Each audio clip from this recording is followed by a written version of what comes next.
Amid the ongoing offensive on the Donbas front lines, the Russian military continues precision strikes, destroying Ukrainian military and infrastructure facilities in the eastern and southern Ukrainian regions. Last night was not an exception.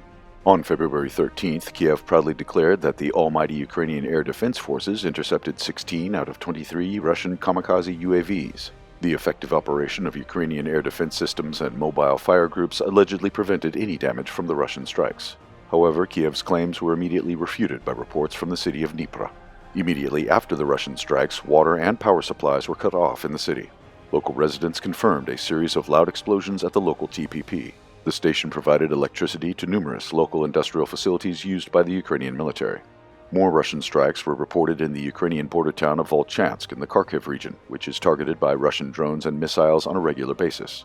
The Ukrainian military accumulated some reserves there in order to secure the border and launch sabotage attacks on Russian territory.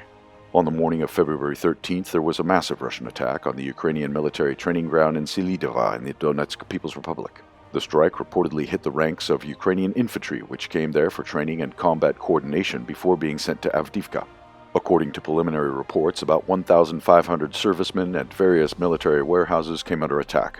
Heavy losses were inevitable, but the Ukrainian side is yet to officially declare the number of victims. The ongoing Russian strikes on Ukrainian strategic reserves allow the Russian troops to maintain the military initiative along the Donbas front lines.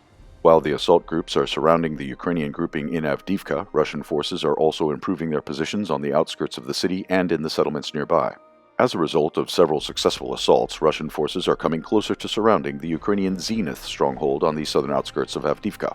Russian forces advanced from both the west and north of the area, but the Ukrainian command does not withdraw forces from the cauldron.